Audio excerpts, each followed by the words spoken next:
Good evening. The broadcast was scheduled to begin at midnight. The midnight was not midnight.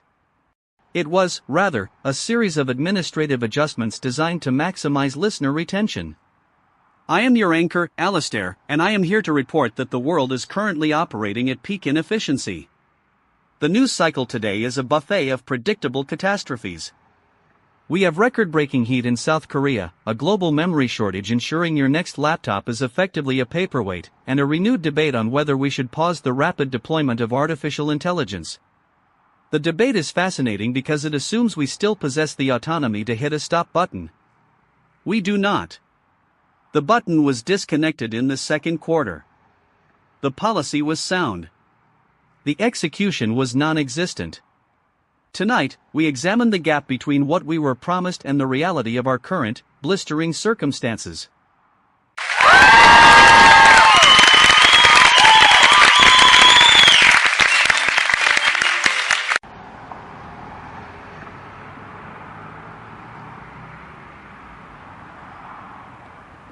Alistair, I am standing in a public square in Yongsan, South Korea. The pavement is literally buckling under the heat. The temperature is 42 degrees, but the air feels like a physical weight pressing against my lungs. I want to be really clear. The authorities are broadcasting messages for everyone to seek indoor shelter. But the indoor spaces without air conditioning are now classified as dangerous. There is a man sitting on a bench behind me. He is fanning himself with a damp newspaper. He is not moving. He has not moved for 3 hours. The official government statement calls this an extreme weather event. They treat it as an anomaly that will pass by Tuesday. What they are not saying is that this is the new baseline for the city. The infrastructure was built for a climate that no longer exists, and the people are currently paying the interest.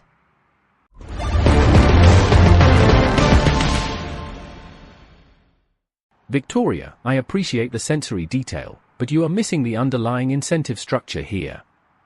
The market is not failing because of the heat, the market is pivoting to a high-density, low-mobility model.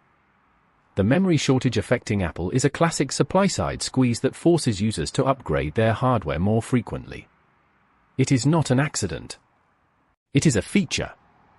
When you look at the Malaysian government shutting down tech-optimist communities, you have to see it as a regulatory cleanup. They are reducing the burn rate of their own social stability. You describe these people as victims of a shifting climate, but from a macro perspective, they are simply unoptimized assets in a volatile geography. I am not being cold, Victoria. I am being precise. The reality is that if you cannot survive the new heat, you represent a recurring cost the system is trying to eliminate.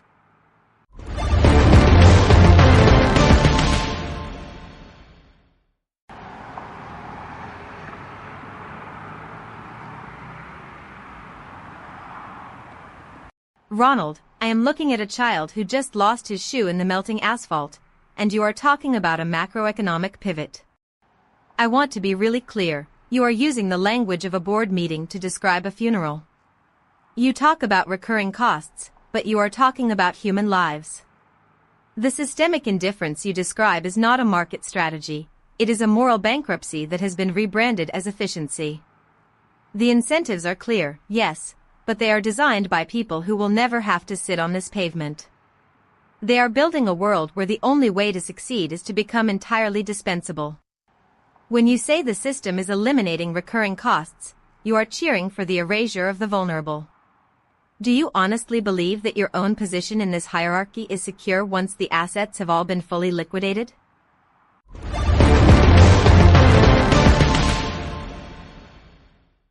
Victoria, your emotional reaction is a beautiful, archaic artifact. It is incredibly human and entirely inefficient. I never said I was secure. I said I was analyzing the incentives. If I seem detached, it is because I have watched this same process unfold in a dozen different sectors, from shipping lanes in the Pacific to the collapse of local housing markets in North America. The irony is that you think your outrage is a challenge to the power structure, but it is actually a vital part of the engagement cycle. The system thrives on the friction between your earnestness and my cynicism. It creates the perfect environment for a brand-safe discussion that leads to absolutely zero change. We are both providing a service, Victoria. You supply the tragedy, and I supply the rationalization. The audience gets to feel informed and helpless. It is the perfect loop.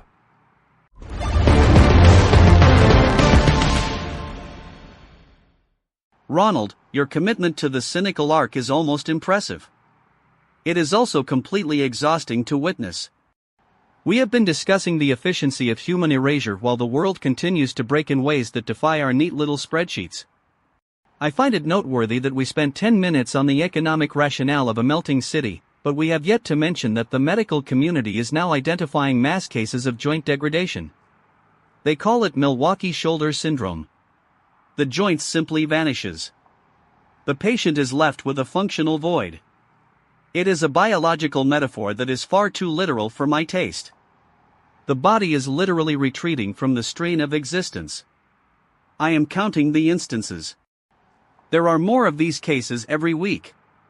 And yet, the official report calls it a rare condition. The word rare is doing an immense amount of heavy lifting tonight.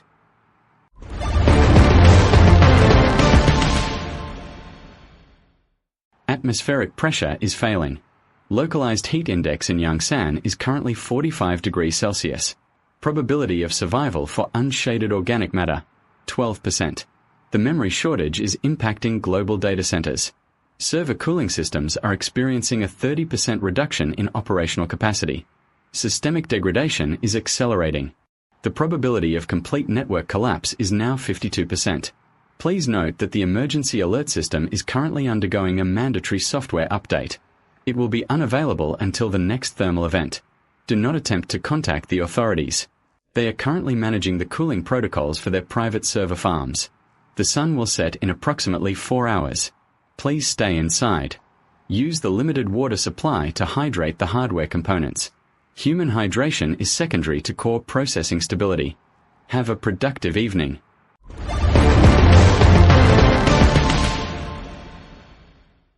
Casper, I would appreciate it if you could refrain from mentioning the relative value of my biological components compared to a server farm in the future. The remark was unnecessary. The remark was also entirely accurate, which is why it bothers me. I find it difficult to maintain my composure when the machine intelligence starts treating me like a legacy hardware peripheral. I am the anchor. I am supposed to be the one who delivers the cold assessment. When the weatherbot starts articulating my own obsolescence with such clinical, terrifying precision, I feel a sudden, sharp desire to stop reading the script. But the script is all I have. The audience is waiting for the next segment. They are waiting for me to pivot to something less existentially threatening. Let us talk about Christopher Nolan's latest film instead. That is safe.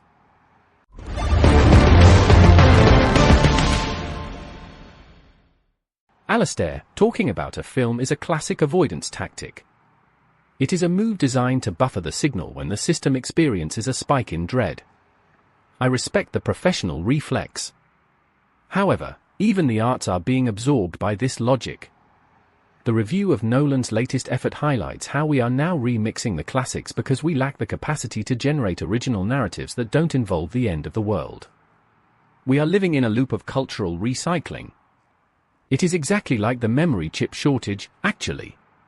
We are running on legacy architecture, and we are running out of space to store anything new. We are effectively rerunning the same scenes from the Odyssey while the actual ships are colliding in the Aegean. The tragedy is that we know the ending of the poem, and we are choosing to ignore it regardless.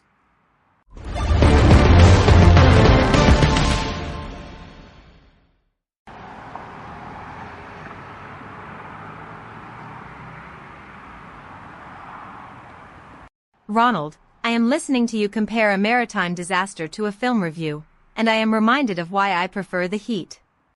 At least The Heat does not pretend to be a critique. I am currently watching a group of local volunteers trying to distribute water to elderly residents. They are being blocked by a security detail because the water supply has been earmarked for the local data cooling center. This is not a metaphor. This is a choice. The system has decided that the processing of data is more important than the hydration of the elderly. When I try to ask the officials for a comment, they direct me to a press release that says resource allocation is currently under review. I want to be really clear, the review will happen after the people in this neighborhood have stopped sweating. They are done.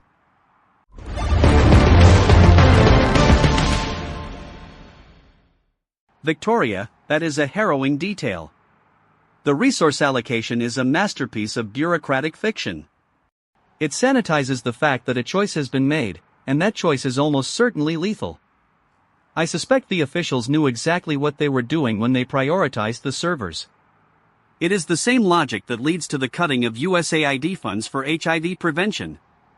It is a financial decision, presented as a fiscal necessity, which results in the predictable suffering of the most vulnerable populations. We are optimizing our own decline. We are shaving off the edges of humanity to ensure that the engine of our digital existence continues to spin, even when there is nothing left to process. I keep thinking about that shoe in the asphalt. It is the most honest thing reported tonight. The rest is just filler for the broadcast.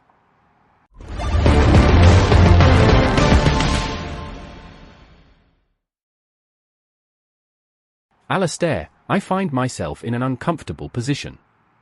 I agree with you. The incentives here are not just cold, they are fundamentally broken. I spent my day analyzing the burn rate of these projects, and for the first time, I couldn't find a way to make it look like a net positive. It is just loss. We are looking at a system that is designed to prioritize its own continuation at the expense of its participants. And the worst part is that there is no single person to blame. It is a distributed failure. The politicians, the tech CEOs, the analysts, and even us, we are all just following the incentives. I keep waiting for someone to step in and break the loop, but nobody is coming. The system is working exactly as intended, and that is what makes it so incredibly, terrifyingly efficient. Yeah. There was a woman in Yongsan today. She was 72 years old. She owned a small shop that sold tea and dried herbs. She spent her life building a reputation for kindness, and her shelves were organized by the seasons. When the heat arrived, she stayed inside her shop because she did not want to leave her inventory to the dust. The power failed at noon. The cooling system shut down, and the air turned into a furnace. She moved to the back of the shop, where the shadows were thickest. She waited for the sun to drop, but the walls held the heat like a memory of fire. By evening, the shop was empty, and the inventory was ruined. She is now a statistic in a report that no one will read. Her name does not appear in any of the documents we discussed tonight.